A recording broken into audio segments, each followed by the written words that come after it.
Hey! It's another exciting edition of Torah Talk. Are you going to host it? Hey folks, right here at the House of Rabs tonight, coming to you live with the holy Levi ben Abraham, aka Luke Ford, and me, I'm Rabbi Rabs. And it's very jolly to be here at the House of Rabs. It's nice and clean. Alright, so first of all, I want to say hello to everybody in the chat room. I've got to remember to turn this one down. It's the second one I want. Alright, we got a couple people in the chat room. They're going to probably fill in as we get moving. Right. So I wanted to say a shout out quickly to Hey Esther and hello Greg. Alright, and please do us a favor, and we too look very nice. Great, great. Alright, so we're coming in clear. Tell folks in the chat room just quickly back to us. Make sure that you can see both of us in the picture and that we're crystal clear, and that also tell us what the sound quality is along the way. Okay, because we have no idea. We think we're broadcasting to like 50 states and all over America and all over the world. Right. We may not be getting out past Pico Robertson, so you never know. Awesome. Your friends joining the chat today. That's terrific. Okay, where do we want to start? I wrote down, I have my own thing, I didn't print it out. Now I know what I want to talk about. Last time we were talking at your house, right, at the House of Levi, right, and you were telling us this whole story that went on for half an hour. You were telling us about your weekend at Limud LA. right. And I saw that in the when I was watching the video afterwards, I rudely cut you off, and there was something that you had started talking about. And I wanted to delve into it this time, give you a chance to talk about it. Last week he was telling us that, if you remember from last week, if you don't, shame on you for not watching. Are these holy? Can I put them underneath my video camera? That's my book. Is it holy? No, go ahead. Okay. Actually, I'll tell you later after the show what I use those for. Okay, great. I use it for worse. That's perfect. So if you were watching last week's show, then you recall that he was telling us that you saw some women at this Limud LA thing, yeah. but you felt a little bit intimidated because maybe Yeah. they were out of your league, and Yeah. that's all we know. Yeah. Do you want to elaborate on that story?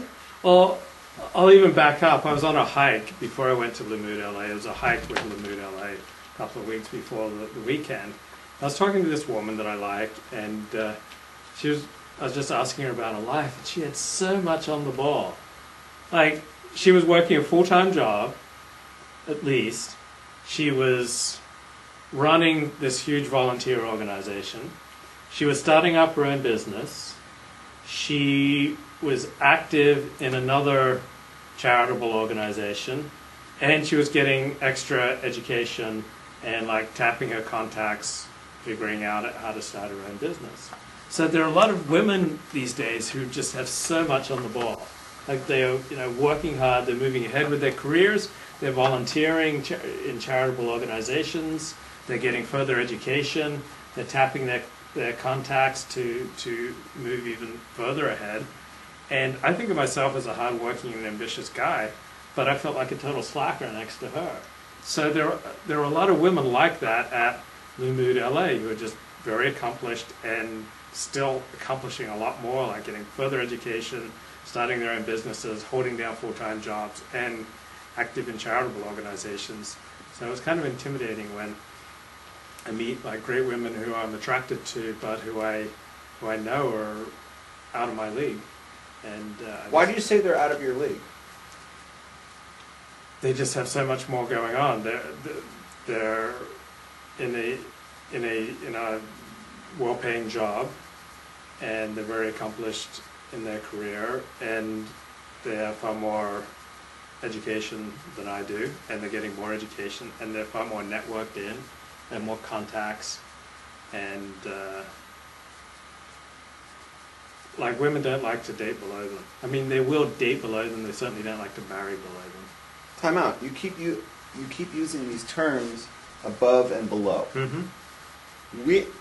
What is your method of measurement, and what makes you even say that there is a method of measurement? Well, income, for instance. So so I'm not talking here about traditional Jewish life where where the man may spend a lot of his time studying Torah, and so doesn't bring in as much income as the wife, for instance.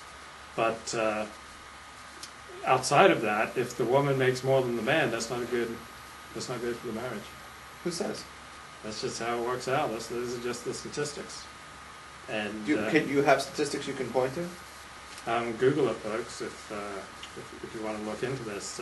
Marriages where the woman makes more than the man are typically in a lot of trouble. So if the woman's more accomplished and making more money and she's outworking the guy, that's not a good sign for marriage, for the relationship, or even dating. I don't think women like to date men who are... So when you say someone is out of your league, or they're beneath you or below you, above you or below you, or what this and that and the other, and you're taking like a measuring stick, it's based on who's making the most money. That's a large part of it. So there was this great book that I only heard the author interviewed on the radio, so I haven't read the book, but it's something called The Rating Game, and it said, if you're the one who's constantly getting dumped in a relationship, it's because you're dating out of your league. And if you're the one who's constantly doing the dumping, it's because you're dating beneath you. And this isn't in Hashem's terms of ultimate human worth. This is just in That's social, what I want to get into in a second. This is just That's what I want to get into. Social worth. So you got to take, what are your looks? What is your social position?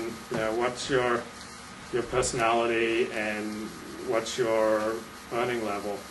And if rate yourself honestly, and it's just not going to work out if you try to date too far above yourself or too far below yourself. Okay. First of all, I just want to say hello to the new people in the chat. We got a JRS86, I don't know who that is. We got an Obvote Michael, I don't know who that is, and a Garden Fun. I don't know who these people are, but welcome to the show. Now, you touched on something I wanted to get into, is that I don't think, and I know that Torah doesn't think, that the amount of money that you make determines if somebody is higher than you or lower than you. We don't. In social status, I mean, think about in the Talmud where it says that if a rich person loses all his parnasa, you have to give him more charity than you would if a poor person loses all of his parnasa, right? Because we protect people's dignity. So if someone's used to, a certain level of living, the story I'm talking about in the Gemara. Not exactly, but okay. So, someone's dignity is like a huge concern of Torah, and Torah says that our possessions and the things we own, private property, create dignity, create a good life when you're able to live like a mensch. So those things are important. But I'm going to say it like this: when you measure someone, you say someone's above me or below me. I say they're above you because they are higher in mitzvahs. They're more holy than you are. They're higher in mitzvahs. They're more dedicated to Kadosh Baruch Hu. They're more involved with Yiddishkeit. A guy, the way you've defined it, I got to be honest. Here's my problem with it. A guy who sits and learns all day, but he doesn't make any money, but he's sitting and holding up the world. You've got him, and you're saying, nothing. I said, except in traditional Orthodox life. Right. So this is the things I'm saying here don't apply as accurately to traditional Orthodox life, where if he's highly accomplished in his learning, then that's major status. Right, because a guy could be learning and doing mitzvahs all day, taking care of the poor, taking care of the old people. But unless he's in traditional Orthodox life, he is going to be a freak. That doesn't fly in modern Orthodox, let alone. So maybe, do you ever think that modern Orthodox has a problem, and they've confused what's the priority in life, and instead of looking at a guy who sits and learns all day and memorizes Tosfos, and he takes care of the sick, and he takes care of the poor, and he helps people all day, they say, I'd rather go with the doctor or the lawyer because they have more money.